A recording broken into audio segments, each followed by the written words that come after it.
Boa tarde, pessoal. Tudo bem? Aproveitando que amanhã nós vamos comemorar mais um aniversário da independência do Brasil, eu separei um livro aqui na biblioteca, 1822, de Laurentilo Gomes.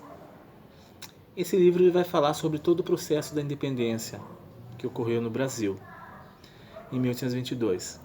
Mas esse processo de independência ele só pode ser pensado a partir de outro livro do Laurentino, que também é um número, 1808. Nesse livro 1808, o Laurentino ele vai contar a vinda da família portuguesa para o Brasil, que mudou o destino do país. Porque antes da vinda de Dom João VI para o Brasil, o país ele vivia o pacto colonial, ou seja, o Brasil foi descoberto pelos portugueses, né? Descoberto entre aspas, ou seja, alguns dizem tomado posse em 1500. Todo esse tempo, até 1800, 1822, passaram-se 300 e alguns anos. E o Brasil vivia sobre um pacto colonial. O que era o pacto colonial? Era uma série de leis e de normas que impediam o Brasil de crescer. Por exemplo, existia uma lei que impedia que existissem manufaturas no Brasil. O Brasil não podia comercializar com nenhum outro país a não ser com Portugal. Ou seja, nós brasileiros, é claro, eu e você não estávamos lá, mas aquelas pessoas que viveram antes de nós, elas simplesmente tinham que fazer tudo simplesmente para produzir para Portugal.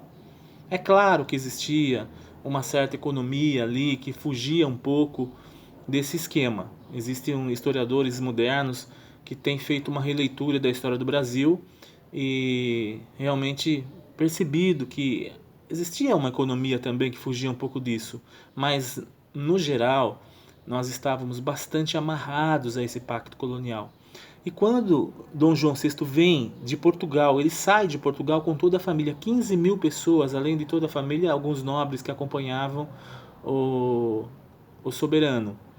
E essa história pode ser vista até num filme famoso que é da Carlota Joaquina, onde vai contar um pouco dessa história, dessa vinda dos portugueses para cá. E por que eles vêm para o Brasil? Porque Portugal, até 1808, ela fazia comércio com a Inglaterra. E a maioria dos países, a Inglaterra era a grande potência mundial da época. E só que havia um problema. Naquela época, Napoleão Bonaparte começava a reinar na França, de 1799 até 1815.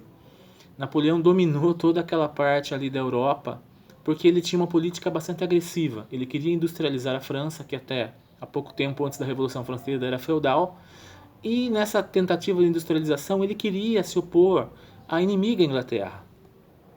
E ele percebia que a Inglaterra tinha um comércio muito com os países, né, ganhava muito dinheiro com isso. Então, para ele tentar, assim, de certa forma, diminuir o poder inglês sobre as colônias, ele baixou um decreto dizendo assim: olha, a partir de hoje, nenhuma nação pode comercializar com a Inglaterra. Se fizer isso, nós vamos invadir o seu país com o nosso exército. E assim, isso foi chamado de bloqueio continental. Acontece que Portugal devia muito para a Inglaterra, dependia da Inglaterra economicamente. E então o rei português, assim com muita diplomacia, foi, vamos dizer, enrolando Napoleão com uma boa conversa, mas chegou uma hora que realmente Napoleão deu o chamado checkmate. Ou você realmente obedece à minha ordem ou eu vou invadir Portugal. E é claro que então o rei Dom João VI fugiu de Portugal com a sua comitiva, com o exército, lá, a marinha inglesa dando suporte logístico, e veio para o Brasil. Chegando aqui no Rio de Janeiro, Dom João VI se instalou aqui no Rio de Janeiro, né? E É claro que também mudou totalmente o cenário do Rio de Janeiro. Muitas pessoas que moravam ali na proximidade tiveram que abandonar suas casas para que a, a elite portuguesa pudesse se instalar ali. Então, assim, com isso, quando Dom João VI chegou aqui, é que começou exatamente a mudança do Brasil que levou à independência. Por quê? Porque era preciso modernizar o país, afinal, agora não era apenas uma colônia. Nessa colônia estava o soberano, estava a corte portuguesa, estavam aqueles que um dia tomaram posse do país. Então, Dom João VI, ele abre os portos, ou seja, o Brasil que antes apenas fazia comércio com os portugueses, começa a comercializar com outros países. Cria-se o Banco do Brasil. E o nosso Museu Nacional foi criado na época de Dom João VI, que deu início toda a organização do museu, trouxe algumas coisas para o museu que não existia nada ainda, porque não tinha sido criado, e que infelizmente depois de 200 anos nós acabamos assim perdendo grande parte do acervo. É claro que tudo isso nos leva depois a alguns anos, quando em 1821 as cortes portuguesas obrigaram Dom João VI a voltar para Portugal. Dom Pedro I fica aqui no Brasil e uma série de situações vão acontecendo que fazem com que no dia 7 de setembro de 1822 ocorra a proclamação da independência. Também muitas pessoas não sabem, mas houve uma guerra para que o Brasil continuasse sendo independente a partir daquele momento. Houve sim, em alguns estados, como a Bahia, por exemplo, guerra, por conta de que as tropas portuguesas ali estavam e foi preciso mobilizar um exército para vencer essas tropas. E também tivemos que pagar uma multa pelo reconhecimento, né, da independência do Brasil. Então, 2.000 libras esterlinas foram pagos na época para a Inglaterra para que essa reconhecesse a nossa independência. Vejam que foi um processo difícil, que realmente, apesar das boas intenções, manteve o Brasil nas mãos de uma elite conservadora, de uma elite agroexportadora, certo? Então, houve poucas mudanças sociais porque a escravidão continuou, veio a libertação dos escravos bem depois com Dom Pedro II, e assim nós temos nesse livro toda a história de como aconteceu a independência do Brasil. E nesse momento onde que a gente percebe que a história é tão pouco valorizada no nosso país, onde realmente os governos eles investem da melhor forma possível para que a história se torne algo assim obsoleto. Quando a gente vê alguns comentários na internet, mesmo do Museu Nacional, dizendo que para que cultura? Deixe queimar, não dá lucro. Como se o lucro fosse a única coisa importante dentro de um país. Um país sem cultura, um país sem história, sem identidade. Será que os outros países aí fora não valorizam a sua história? Por que ainda nós temos ultimamente aquela visão de que a história ela tem um viés esquerdista? Há um tipo de um trauma que as pessoas pegaram achando que tudo que é cultura, tudo que se diz em relação à história é comunista. É uma infelicidade imensa, porque ligar o Museu Nacional à história com o comunismo, gente, é coisa de pessoas que não têm o mínimo conhecimento histórico. Porque quando Dom João VI chega ao Brasil, nós não tínhamos ainda nem noção do que era o comunismo. Dom João VI era da monarquia, era o sistema monárquico.